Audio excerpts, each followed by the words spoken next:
नमस्कार दोस्तों, मैं हूं रवि और स्वागत है आप सभी का। कैसे हो आप सब? पटवारी की परीक्षा काफ़ी ज़ोर शोर से चल रही है और कंप्यूटर के प्रश्न भी काफ़ी घुमा फिरा कर पूछे जा रहे हैं। इसी तैयारी को ध्यान में रखते हुए कंप्यूटर एनालिसिस करते हुए कि कंप्यूटर में कैसे प्रश्न आ रहे हैं पटवारी परीक्षा में, उसी तरह से कुछ प्रश्न आपके लिए लेकर आ रहे हैं हम। इस वीडियो में आपको लगभग 50 प्रश्न मिलेंगे जो कि पटवारी परीक्षा के एनालिसिस पर आधारित है। जो लोग नए हैं चैनल पर वो सब्सक्राइब कर लीजिए और पुराने साथी तो हमारे साथ जुड़े हुए हैं और काफ़ी वीडियो देख भी रहे हैं।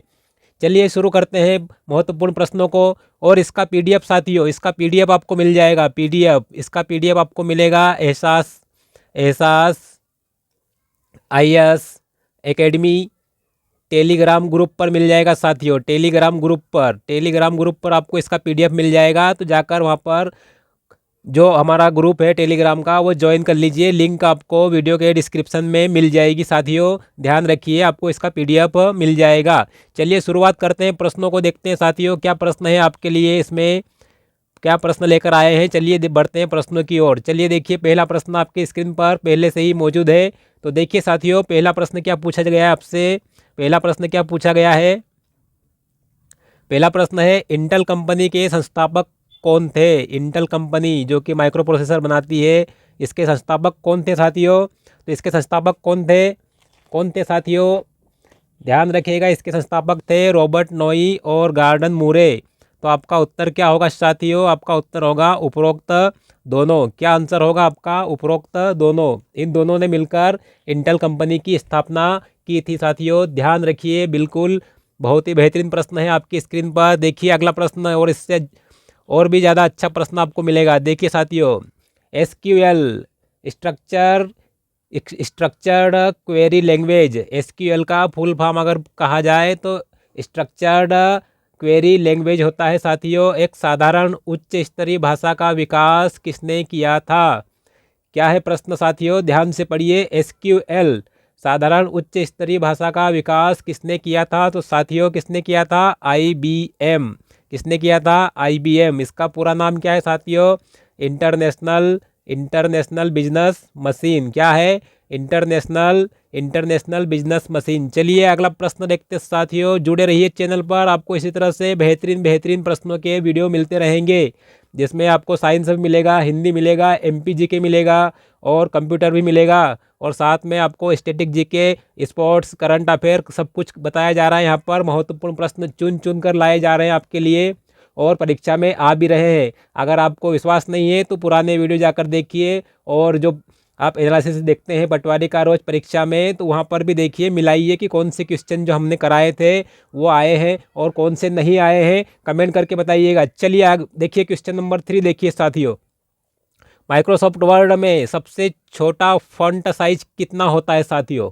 माइक्रोसॉफ्ट वर्ड से काफ़ी क्वेश्चन आ रहे हैं आपके सामने पटवारी परीक्षा में। तो वर्ड का पूछा गया है यहाँ पर, माइक्रोसॉफ्ट वर्ड में सबसे छोटा फॉन्ट साइज कितना होता है साथियों, आपसे ये पूछा गया है। तो कितना होता है साथियों, कितना होता है सबसे छोटा होता है साथियों, कितना होता है, 8। कितना होगा साथियों, ऑप्शन में आपको 8 मिला है, इसलिए सबसे छोटा साइज क्या होगा माइक्रोसॉफ्ट वर्ड का, 8 होगा साथियों। चलिए आगे बढ़ते हैं साथियों। आगे क्वेश्चन नंबर 4 की ओर बढ़ते हैं साथियों। Question number 4, hyper text markup language क्या है साथियों। हाइपर टेक्स्ट मार्कअप लैंग्वेज, इसको क्या बोलते हैं, HTML। क्या बोलते हैं, किसका फुल फॉर्म है। देखिए एक प्रश्न आपके सामने ऐसे ही मिल गया आपको। HTML का फुल फॉर्म आपके सामने प्रस्तुत हो गया साथियों। देखिए, हाइपर टेक्स्ट मार्कअप लैंग्वेज किस कार्य हेतु प्रयुक्त की जाती है। किस कार्य हेतु प्रयुक्त की जाती है साथियों, वेब पेज पर कोड लिखने के लिए। किसके लिए, वेब पेज पर कोड लिखने के लिए प्रयुक्त की जाती है HTML, hyper text markup language. चलिए अगला प्रश्न देखिए साथियों। 1+1 का बाइनरी योग क्या होगा, बाइनरी एडिशन क्या होगा साथियों। 1+1 का द्विधारी योग क्या होगा। तो इसका होगा साथियों 0 तथा कैरी 1। क्या होगा, 0 तथा कैरी 1 होगा साथियों इसका आंसर, 1+1 का द्विधारी योग। ध्यान रखिएगा साथियों। चलिए अगले प्रश्न की ओर बढ़ते हैं। 4GLS क्या है साथियों। 4GLS कंप्यूटर के संदर्भ में किसके संदर्भ में? कंप्यूटर के संदर्भ में। 4GLS क्या है? 4GLS क्या है साथियों कंप्यूटर के संदर्भ में? तो ये एक लैंग्वेज है। क्या है? एक भाषा है 4GLS। क्या है? एक भाषा है 4GLS। ध्यान रखिएगा बिल्कुल इसे। चलिए अगले प्रश्न की ओर साथियों। अगला प्रश्न है आपके सामने, माइक्रो प्रोसेसर को क्या कहा जाता है साथियों? काफ़ी इजी क्वेश्चन होगा आपके लिए, लेकिन ऐसे ही इजी क्वेश्चन आपके सामने परीक्षा में देखने को मिल रहे हैं। देखिए क्या होगा इसका उत्तर क्या होगा साथियों? इसका उत्तर होगा माइक्रोचिप। क्या होगा? माइक्रोचिप उत्तर होगा साथियों, इसका ध्यान रखिए। चलिए अगले प्रश्न की ओर बढ़ते हैं। अगला प्रश्न है आपके सामने, वर्कशीट। वर्कशीट में स्क्रॉल बार मुख्यतः कितने प्रकार का होता है साथियों? क्या पूछा गया है? वर्कशीट में स्क्रॉल बार मुख्यतः कितने प्रकार का होता है? कितने प्रकार का होता है साथियों? वर्कशीट में स्क्रॉल बार कितने प्रकार का होता है साथियों? 2 प्रकार का। कितने? 2 प्रकार का होता है साथियों, ध्यान रखिए 2 प्रकार का होता है। अगले प्रश्न की ओर बढ़ते हैं। अगला प्रश्न है साथियों, चैनल पर नए हैं तो सब्सक्राइब जरूर कर लें जो भी पहली बार विजिट कर रहे हैं, क्योंकि ऐसे ही प्रश्न आपको मिलते रहेंगे। क्वेश्चन नंबर 9 देखिए साथियों, मैक्रोस का उपयोग कहाँ करते हैं? मैक्रोस का उपयोग कहाँ करते हैं साथियों? MS एक्सेल में किया जाता है। किसमें? MS एक्सेल में किया जाता है मैक्रोस का उपयोग। चलिए अगले क्वेश्चन की ओर। अगला क्वेश्चन है आपके सामने, एक्सेल रिकॉर्ड को देखने के लिए किसका प्रयोग होता है साथियों? एक्सेल काफ़ी महत्वपूर्ण टॉपिक है पटवारी एग्जाम के लिए। माइक्रोसॉफ्ट से बहुत प्रश्न आ रहे हैं, देख रहे हैं आप भी। एक्सेल रिकॉर्ड को देखने के लिए किसका प्रयोग करते हैं साथियों? तो फॉर्म का उपयोग करते हैं। किसका? फॉर्म का। ऑप्शन बी, फॉर्म का उपयोग करते हैं साथियों। चलिए अगले प्रश्न की ओर। असेंबलर क्या है साथियों? असेंबलर क्या है साथियों? असेंबलर एक सॉफ्टवेयर होगा, और ऑप्शन के हिसाब से इसका उत्तर देखिए साथियों। यहाँ पर आपको सॉफ्टवेयर मिल रहा है, एक सॉफ्टवेयर है असेंबलर।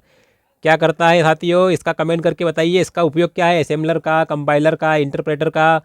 चलिए आगे बढ़ते हैं साथियों। क्वेश्चन नंबर 12 देखिए, द्वितीय पीढ़ी का सबसे लोकप्रिय कंप्यूटर कौन सा था साथियों? द्वितीय पीढ़ियों से भी प्रश्न आ चुके हैं आपके सामने पटवारी परीक्षा में, और यहाँ भी आपकी स्क्रीन पर शो हो रहा है प्रश्न। द्वितीय पीढ़ी का सबसे लोकप्रिय कंप्यूटर कौन सा था साथियों? सबसे लोकप्रिय कंप्यूटर IBM 1401। कौन सा? IBM 1401। चलिए आगे बढ़िए साथियों, आगे बढ़िए। यहाँ पर आपको एक मिलेगा इंटेल 404। ये क्या था साथियों? इंटेल 4004 कुछ था कंप्यूटर में, इसके बारे में आपको बताना है कमेंट सेक्शन में। चलिए क्वेश्चन नंबर 13 देखते हैं तब तक। Question number 13, Microsoft power point में इंसर्ट टैब पर जाने के लिए, इंसर्ट है साथियों, आर कर लीजिए यहाँ पर। इंसर्ट टैब पर जाने के लिए किसका उपयोग करते हैं साथियों? माइक्रोसॉफ्ट पावर पॉइंट की बात हो रही है आपके सामने प्रश्न में, तो इंसर्ट टैब पर जाने के लिए किसका प्रयोग करते हैं साथियों? तो किसका करते हैं? Alt+N का। किसका? Alt+N का। ऑप्शन सी इसका उत्तर होगा साथियों। चलिए 14 नंबर प्रश्न की ओर बढ़ते हैं साथियों। 14 नंबर प्रश्न है आपके सामने, कौन से कंप्यूटर पर एक साथ सैकड़ों लोग काम कर सकते हैं साथियों? किस कंप्यूटर पर एक साथ सैकड़ों लोग काम कर सकते हैं? मेन फ्रेम कंप्यूटर साथियों। ऑप्शन ए आपका उत्तर होगा, मेन फ्रेम कंप्यूटर। चलिए अगला प्रश्न देखिए साथियों, और पर्सनल कंप्यूटर सबसे पहले किसने पेश किया था साथियों? पर्सनल कंप्यूटर सबसे पहले किसने पेश किया था, किस कंपनी ने? कमेंट सेक्शन ओपन है, बताइएगा। चलिए क्वेश्चन नंबर 15 देखिए साथियों। क्वेश्चन नंबर 15, प्रोसेस का काम करने वाले कंप्यूटर के भाग को क्या कहा जाता है? जो प्रोसेस का काम करता है कंप्यूटर में, उस भाग को क्या कहते हैं साथियों? कौन करता है प्रोसेस? तो साथियों ये करता है CPU। कौन करता है? CPU। ये क्या करता है? प्रोसेस का काम करता है कंप्यूटर में, और कंप्यूटर का मस्तिष्क भी कहलाता है, ध्यान रखिएगा। चलिए आगे बढ़िए। डायरेक्टरी सिस्टम किसे कहा जाता है साथियों? डायरेक्टरी सिस्टम किसे कहते हैं? डायरेक्टरी सिस्टम कहते हैं फोल्डर सिस्टम को। किसको? फोल्डर सिस्टम को कहते हैं डायरेक्टरी सिस्टम। चलिए अगले प्रश्न की ओर साथियों। अगला प्रश्न भी आपके सामने फटाफट से आ चुका है स्क्रीन पर। क्वेश्चन नंबर 17 देखिए साथियों। क्वेश्चन नंबर 17 में क्या है? कंप्यूटर के अंदर कौन सी मेमोरी उपस्थित होती है साथियों? इनबिल्ट मेमोरी की बात हो रही है। कौन सी मेमोरी उपस्थित होती है साथियों? तो प्राइमरी मेमोरी होती है। कौन सी? प्राइमरी या प्राथमिक मेमोरी उपस्थित होती है कंप्यूटर के अंदर। चलिए अगले प्रश्न की ओर साथियों। वर्तमान पेज, सॉरी साथियों फिर से पढ़िए प्रश्न को। वर्तमान वेब पेज अद्यतन करने के लिए उपयोगी शॉर्टकट की कौन सी है साथियों? वर्तमान वेब पेज अद्यतन करने के लिए उपयोगी शॉर्टकट कौन सी होगी साथियों? Ctrl+R। कंट्रोल प्लस आर होगी, कंट्रोल प्लस आर। चलिए आगे बढ़ते हैं। डाटाबेस के प्रबंधन के लिए, इसके प्रबंधन डाटाबेस प्रबंधन के लिए किसका उपयोग किया जाता है साथियों? डाटाबेस प्रबंधन के लिए किसका उपयोग करते हैं? डाटाबेस प्रबंधन के लिए किसका उपयोग करते हैं? माइक्रोसॉफ्ट होगा आपका ऑप्शन के अनुसार। ऑप्शन देखिए फिर उत्तर लगाइएगा, डाउट मत रखिएगा क्या है। ऑप्शन में आपको माइक्रोसॉफ्ट दिख रहा है, ऑप्शन के हिसाब से माइक्रोसॉफ्ट आंसर होगा आपका यहाँ पर। ऑप्शन पढ़ने के बाद ही उत्तर दिए जाते हैं। ऑप्शन पहले ध्यान से पढ़िए, प्रश्न ध्यान से पढ़िए, उसके बाद कहिए कि अब क्या उत्तर होगा। चलिए अगला प्रश्न देखिए, क्वेश्चन नंबर 20 देखिए साथियों। वेब पेज पर कोड लिखने के लिए किसका उपयोग होता है? यहाँ पर ऑप्शन अलग है, वहाँ पर अलग था HTML, यहाँ पर अलग है साथियों। ऑप्शन देखिए, यहाँ पर प्रश्न को ध्यान से पढ़िए, प्रश्न सेम नहीं होते हैं, बहुत कुछ फर्क होता है। ऑप्शन में फ़र्क होगा, प्रश्न पूछने के तरीके में फ़र्क होगा। यही चीज़ें आपको MCQ प्रैक्टिस मजबूत बनाती है कि प्रश्न को कैसे समझना है और कैसे ऑप्शन देखकर उत्तर देना है कि सही उत्तर इसका क्या होगा, एकदम सटीक उत्तर क्या आना चाहिए, इसका ऑप्शन ही डिसाइड करते हैं। चलिए आगे देखिए, या तो कुछ प्रश्नों में त्रुटि अगर होती है आगे से तो वही त्रुटि आपको परेशान कर सकती है, नहीं तो ऑप्शन ही प्रश्न का निर्धारण कर देते हैं कि इसका उत्तर सटीक क्या हो जाएगा। चलिए 20 नंबर प्रश्न देखिए, वेब पेज का इसका उत्तर क्या होगा? वेब पेज पर कोड लिखने के लिए किसका उपयोग होता है? तो URL का। किसका? URL का उपयोग होता है। किसका उपयोग होता है? URL का। चलिए आगे बढ़ते हैं साथियों। कंप्यूटर डाटा की सबसे छोटी इकाई को क्या कहते हैं? कंप्यूटर डाटा की सबसे छोटी इकाई को क्या कहते हैं साथियों? क्या कहते हैं? बीट कहते हैं। उससे बड़ा क्या होता है साथियों?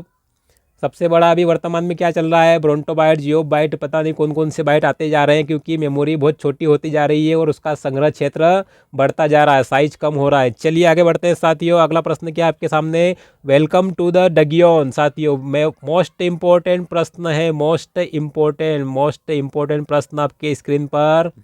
वेलकम टू द डगियोन किस वायरस की पहचान है साथियों? अगर पता है तो इसके लिए तो ज़रूर अभी के अभी कमेंट करिए, अभी के अभी कमेंट करके बताइए अगर पता है तो। वेलकम टू द डगियोन किस वायरस की पहचान है? किसकी पहचान है साथियों? किसकी? तो ये ब्रेन वायरस था साथियों, ब्रेन वायरस। ये क्रीपर तो सबसे पहला वायरस था। और ये पेशावर नहीं है साथियों, पेगासस है। क्या? पेगासस, जो कि अभी फिलहाल वर्तमान में चर्चा में रहा था। इजराइल से कनेक्शन कुछ था इसका, इजराइल वालों और भारत वालों के बीच में चर्चा भी हो रही थी पेगासस के बारे में, तो ये अभी चर्चा में रहा था पेगासस। इसके बारे में भी जानकारी आप एकत्रित कर लीजिए, पूछा जा सकता है। पेगासस काफ़ी चर्चा में रहा था। चलिए अगले प्रश्न की ओर साथियों। अगला प्रश्न है आपके सामने, CD-ROM का पूर्ण रूप क्या है साथियों? एक प्रश्न आपको पूर्ण फुल फॉर्म या पूर्ण रूप या विस्तार पूछा जा रहा है साथियों, शब्दों का, कंप्यूटर से संबंधित शब्दों का। क्या होता है साथियों इसका पूर्ण रूप? Compact disc read only memory. क्या होता है? Compact disc read only memory. क्या होगा? Compact disc read only memory.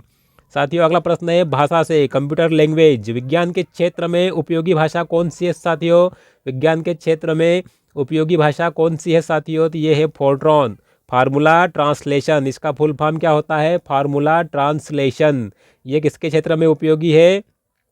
किसके क्षेत्र में? विज्ञान के क्षेत्र में। चलिए साथियों आगे बढ़िए।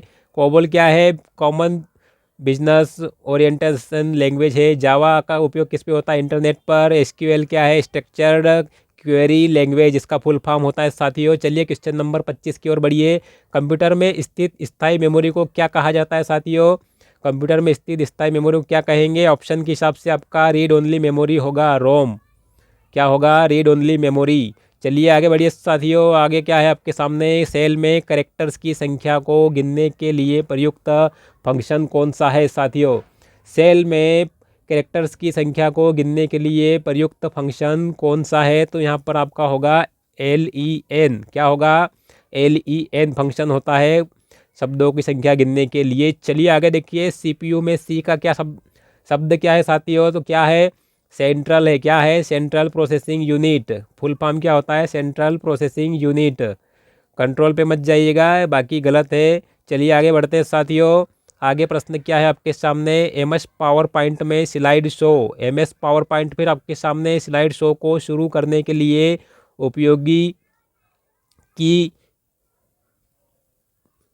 सो क्वेश्चन थोड़ा कुछ ज़्यादा गड़बड़ आपको लग रहा होगा। उपयोगी की है, क्या पूछा गया है, उपयोगी की है। कौन सी, क्या पूछा गया है प्रश्न में, एक MS पावर पॉइंट में स्लाइड शो को शुरू करने के लिए उपयोगी की कौन सी है साथियों, कौन सी है। तो साथियों ये है F5। कौन सी, F5 की का फंक्शन किया जाता है, फंक्शन 5। चलिए आगे बढ़िए साथियों।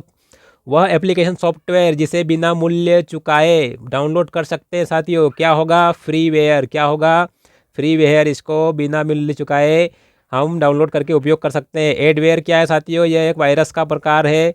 क्या है, वायरस का प्रकार है। मालवेयर भी वायरस है। और ह्यूमन वेयर किसको कहते हैं, ह्यूमन वेयर। कंप्यूटर उपयोगकर्ता को क्या कहते हैं साथियों, ह्यूमन वेयर कहते हैं। चलिए आगे बढ़िए साथियों, आगे फटाफट से देखिए। कंप्यूटर यूज़र द्वारा दस्तावेज को जो नाम दिया जाता है उसे क्या कहते हैं साथियों, तो उसे क्या कहते हैं, फाइल नेम कहा जाता है। क्या कहते हैं, फाइल नेम कहते हैं साथियों। ऑप्शन ए इसका उत्तर होगा, ऑप्शन ए इसका उत्तर होगा। कंप्यूटर यूज़र को दस्तावेज को जो नाम देता है उसे फाइल नेम कहते हैं। 31 देखिए साथियों, एरो के निशान वाली कीबोर्ड की कुंजियों को क्या कहते हैं।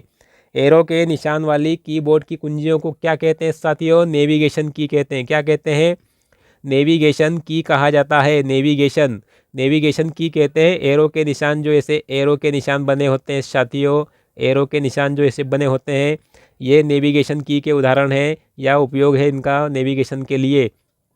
अगला प्रश्न देखिए, कौन सी कंप्यूटर भाषा में सर्वाधिक उपयुक्त डॉक्यूमेंटेशन संभव होता है। कौन सी भाषा है ऐसी जिसमें सर्वाधिक उपयुक्त डॉक्यूमेंटेशन संभव होता है साथियों, तो वो कौन सी भाषा है, वो है कोबोल। कौन सी, कोबोल भाषा साथियों, कोबोल। ऑप्शन बी इसका उत्तर होगा, कोबोल भाषा है सर्वाधिक उपयुक्त डॉक्यूमेंटेशन संभव करने वाली। चलिए आगे देखिए साथियों, बेसिक भाषा कौन सी भाषाओं को सिखाने के लिए नींव का पत्थर है। अगर पूछा जाए नींव का पत्थर किस भाषा को कहा जाता है, तो बेसिक को कहते हैं साथियों नींव का पत्थर। और ये किन भाषाओं को सिखाने के लिए नींव का पत्थर है, ये आपके सामने अलग टाइप से प्रश्न है साथियों।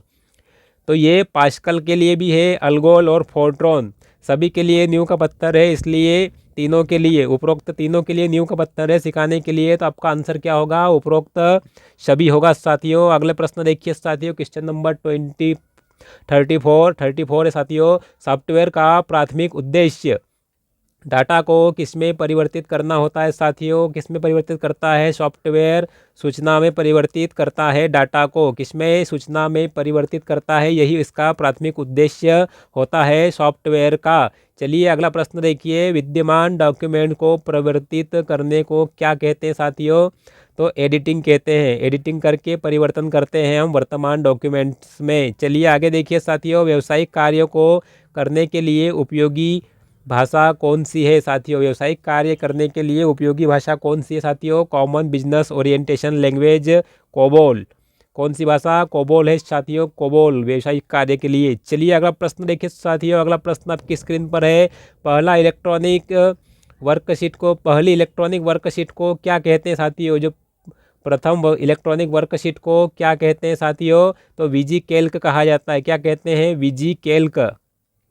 क्या कहा जाता है, वीजी कैल्क। अगला प्रश्न देखिए साथियों, अगला प्रश्न है, कंप्यूटर को चालू करने की प्रक्रिया को क्या कहते हैं साथियों, बूटिंग कहते हैं। क्या कहते हैं, बूटिंग। कंप्यूटर को चालू करने की प्रक्रिया बूटिंग कहलाती है। अगला प्रश्न देखिए साथियों, उच्च स्तरीय भाषा को मशीन भाषा में बदलता है। उच्च स्तरीय भाषा को मशीन भाषा में बदलता है कौन साथियों, इंटरप्रेटर। कौन, इंटरप्रेटर। क्या करता है, उच्च स्तरीय भाषा को मशीन भाषा में बदलता है। कंपाइलर भी यही काम करता है साथियों। तो आपका डाउटफुल उत्तर होगा, तो यहाँ पर कंपाइलर से असेंबलर कर लीजिए, ऑप्शन ठीक कर लीजिए साथियों, आपका डाउट क्लियर हो जाएगा। असेंबलर कर लीजिए कंपाइलर की जगह पे, तो आपका उत्तर क्या हो जाएगा साथियों, इसके अनुसार इंटरप्रेटर। थोड़ा करेक्शन कर लीजिएगा, ऑप्शन बी आपका असेंबलर है, क्योंकि ये निम्न स्तरीय भाषा को उच्च स्तरीय भाषा में बदलता है, ये मशीनी भाषा में बदलता है असेंबलर। किसमें, निम्न स्तरीय भाषा का ये उपयोगी लैंग्वेज सॉफ्टवेयर है। तो आपका उत्तर क्या हो जाएगा, इंटरप्रेटर। यहाँ पर असेंबलर कर लीजिए। चलिए अगला प्रश्न देखिए साथियों, वेबसाइट के मुख्य पेज को क्या कहते हैं साथियों, वेबसाइट के मुख्य पेज को क्या कहते हैं, तो क्या कहते हैं साथियों, क्या कहते हैं, होम पेज। क्या कहते हैं, होम पेज कहा जाता है साथियों, होम पेज। चलिए अगले प्रश्न की ओर साथियों, विंडोज 7 को शट डाउन करने के लिए उपयोगी शॉर्टकट कुंजी कौन सी है साथियों? जो विंडोज़ 7 आया था माइक्रोसॉफ्ट का, उसको शट डाउन करने के लिए कौन सी उपयोगी की थी, शॉर्टकट कुंजी थी? शॉर्टकट कुंजी कौन सी थी? तो साथियों अल्ट प्लस F4 कौन थी? अल्ट प्लस F4 से इसको शट डाउन कर देते थे। अगला प्रश्न देखिए साथियों, असेंबली किस प्रकार की लैंग्वेज है? असेंबली साथियों आ गया प्रश्न आपके सामने, जो मैंने आपको अभी ऑप्शन टिक करवाया था। तो यह एक लो लेवल लैंग्वेज है। क्या है? लो लेवल लैंग्वेज है। कौन सी लैंग्वेज है साथियों? लो लेवल लैंग्वेज है असेंबली। और इसके लिए कौन सा कन्वर्टर यूज़ करते हैं? ट्रांसलेटर लैंग्वेज का असेंबलर यूज़ करते हैं असेंबली भाषा के लिए। जो मैंने आपको पिछले प्रश्न में त्रुटि को सुधार करवाया था, उसको आप ध्यान रखिएगा। चलिए आगे देखिए क्वेश्चन 44। एक निबल में कितने बिट्स होते हैं साथियों? एक निबल में 4 बिट्स होते हैं। कितने? 4 बिट्स होते हैं एक निबल में। अगला प्रश्न देखिए साथियों, हार्ड डिस्क की मेमोरी जिसे सीपीयू एक्सटेंडेड रैम के तरह प्रयोग करता है, किसको प्रयोग करता है साथियों? वर्चुअल मेमोरी को। किसको? वर्चुअल मेमोरी को प्रयोग करता है साथियों। हार्ड डिस्क की मेमोरी है जिसे सीपीयू एक्सटेंडेड रैम की तरह प्रयोग करता है, वो है वर्चुअल मेमोरी। अगला प्रश्न देखिए साथियों, पेज पर मार्जिन की संख्या कितनी होती है साथियों? पेज पर मार्जिन की संख्या कितनी होती है? 4 होती है साथियों। कितनी? 4। अगला प्रश्न देखिए साथियों, कॉपी करने के लिए उपयोगी शॉर्टकट कुंजी कौन सी है? कॉपी करने के लिए उपयोगी शॉर्टकट कुंजी कौन सी है? कौन सी है साथियों? Ctrl+C से कॉपी करते हैं। किससे? Ctrl+C से कॉपी करते हैं। चलिए डिफरेंस इंजन का आविष्कार किसने किया था साथियों? डिफरेंस इंजन का आविष्कार किसने किया था? चार्ल्स वेबेज ने। किसने? चार्ल्स वेबेज ने किया था डिफरेंस इंजन का आविष्कार। भारत की प्रथम कंप्यूटर मैगजीन का नाम क्या था साथियों? आईएमपी प्रश्न है। भारत की प्रथम कंप्यूटर मैगजीन का नाम क्या था? Data quest. क्या था? डेटा क्वेस्ट था साथियों। डेटा क्वेस्ट भारत की प्रथम कंप्यूटर मैगजीन है। सर्वप्रथम किस कंपनी ने पर्सनल कंप्यूटर बनाया था साथियों? आईबीएम ने। किसने? आईबीएम ने बनाया था सर्वप्रथम पर्सनल कंप्यूटर। तो ये थे साथियों आपके सामने 50 प्रश्न, जो कि आपके लिए काफ़ी मददगार होंगे। एमसीक्यू प्रैक्टिस के हिसाब से थे आपके लिए, और रिवीजन भी हो जाएगा आपका। 50 प्रश्न काफ़ी होते हैं रिवाइज करने के लिए, वो भी 22 मिनट के आसपास आपको करवा दिए हैं। चलिए मिलते हैं अगले वीडियो में। जय हिंद साथियों।